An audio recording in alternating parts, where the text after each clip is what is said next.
Xbox just unveiled their plans for 2025.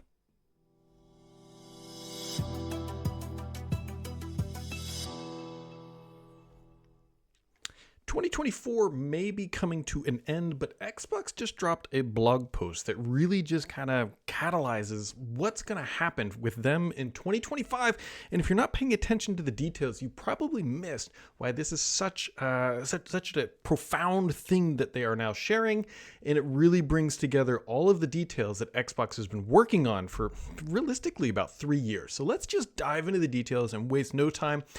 This is the blog post that Team Xbox, or I should say the store team, put up. It says some cool new changes coming to the Xbox app. And they just really changed their desktop app forever at this point. Yes, they've been putting out new designs. Like this is some of the new design that is rolling out now. And you can go get it. This is available to everybody, I believe, starting today as part of the announcement. This is all out there. But here is the big news that you really need to be paying attention to, because it changes the way we're going to start to think about Xbox, especially on the PC. So here is what they wrote in this blog post. They say, while many players use the app to find and launch awesome titles from Game Pass, the Xbox app is also, and a key word here, also becoming a great way for players to find cool Xbox games that aren't available with Game Pass. This is a big shift, but you might be saying, Brad, okay, yeah, that's just Xbox stuff, whatever, man. Like, that's not a big deal. But when you continue to read, you will see here why this is such a big shift. They said, earlier this summer, we began working with partners to bring all PC games with Xbox features into the Xbox app. So think about it. What is a game? What is a game with Xbox features? That extends well beyond just like what we traditionally think as console. Also includes PC games, also includes mobile games, right? And cloud gaming. I mean, I don't think there's any only cloud-based games, but you know what I mean here. It says, we're super excited to see what Xbox games come to Windows PC from the game creators in the future, and we welcome 400, or I should say nearly 400 titles that previously weren't discoverable or purchasable into the Xbox app. Now, more than 100 of these titles are Xbox Play Anywhere, meaning if a player buys them on the Xbox console, you can, well, obviously Xbox Play Anywhere. If you don't begin to understand why that is such a big shift, you really need to kind of rethink what Xbox has been doing. They've been talking about, hey, Xbox is everywhere. This is an Xbox. Well, this is a Surface Duo that, if it was updated correctly, could be an Xbox. This laptop I'm watching here, the phone you're holding, the PC, the console, they're all Xboxes. And all of a sudden now, Microsoft is coming out and saying, hey, on all these consoles or Xbox units that are available in the world, you can now buy games for like everything. So you can begin to see Xbox is working on this store experience, and it's not just for their own content. This is a very lucrative idea. We all know that, especially on the PC side, Steam is the juggernaut, right? And on the mobile side, there's the iOS and Google Play app stores. But now Xbox is building this bridge between all of these ecosystems where it's your game can now be on a phone, right? If you buy it on Steam, it's not coming to your phone. If you buy it on your phone, it's not coming to Steam. If you buy it on Xbox, it's coming to your phone and PC and your console and everywhere else. You can begin to see how this is a gelling of all these different strategies. And so when you start to search in the Xbox app, you're going to see titles from not just like your non-traditional, what you would think of Xbox titles showing up. And I think this is the beginning of Xbox really, and I mean really, starting to change how they approach gaming and their position within the industry. This is a pretty significant shakeup from what Xbox is just only serving Xbox content, right?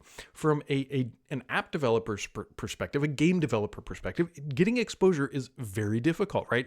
You have Steam, which is obviously the juggernaut for PC games. You also have Epic, which can give some discoverability. Xbox is now jumping into this fold as well. They've been there, but I would say they are enhancing their capabilities and appeal because, again, on Steam, what is it, like 30% or whatever? You pay that fee. On iOS and Android, you're also paying that fee.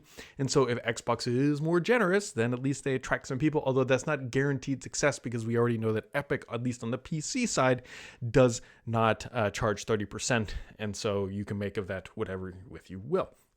Also, it is absolutely worth pointing out in this blog post, which, ooh, look at that poorly cropped image that is showing up here, but enjoy because this is important. It says, and with the growth of Windows handheld gaming, this is a line from this post. It's just worth pointing out because we have all been waiting for a potential Xbox mobile hardware, handheld gaming, not mobile as in phone, but handheld gaming. And here they are again, highlighting this initiative in this blog post where they're talking about more games, more apps, and everything else coming to this store. I shouldn't say apps. We don't have any confirmation that there's apps coming, but I guess in theory it would not be difficult, but that's what the Windows Store is for. Either way, this is a pretty significant shift. And you might be saying, okay, Brad, well, yeah, whatever, man. Like, that's not a big deal. Like, let me know when they're doing other stuff. And like, just today, they announced this. This is also being announced in tandem, although I guess technically in a separate post. We knew this was coming, but now it is official. You can now stream your own Xbox games on consoles and across the Xbox, the games that you own across, and Game Pass Ultimate, I should say, across the Xbox network, right? They announced this last month. This is now available to insiders for testing. So you can now stream more games that you own. You can now buy more games that you may not, well, obviously you don't own them in the store, but not just Xbox games. And then you have all this mashing together here. All this is coming together, on December 11th. So, right, this is the end of 2024. These are insider releases, not broad general availability, except some of the store stuff, which means by early 2025, the Xbox Store will now have more games be available in more places. It will also allow you to stream more things across the Xbox network, and you begin to understand how Xbox is starting to approach 2025. Now, the people who pay real attention might be saying, but Brad, 2025 is a calendar year. Microsoft works on a fiscal year. Yes, it absolutely is true. But this is appearing to be like their 2025 kickoff strategy for the second half of their fiscal year, is bringing the Xbox Store all together. And let's be stupidly clear here. They have a ton of content that's going to get you to open that store, right?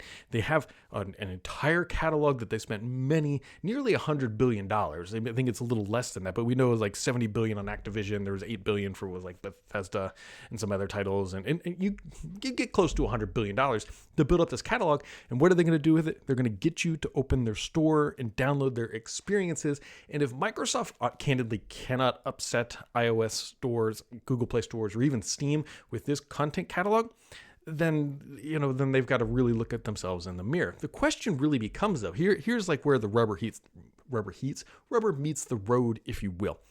Would Xbox pull their games from Steam? Right? You could imagine they would not do this with Call of Duty because it's too expensive to do this, and they would lose a lot of sales and their positioning in the market. But however, would they launch Call of Duty Black Ops 7 or whatever, Modern Warfare V Next, on the Xbox App Store 48 hours ahead of the Steam version, 72, a week earlier?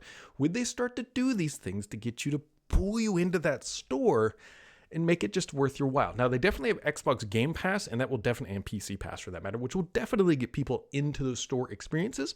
But you can begin to see how Microsoft is piecing all this together, and they're doing this holistic strategy from multiple endpoints to build a store experience that spans many ecosystems. It will be super interesting to see because, right, we already know what's coming with this store. You can already imagine that when they launch their mobile store, which we know they've been trying to do and they've been held up with regulatory things and other stuff, it will reflect what you can do on the PC.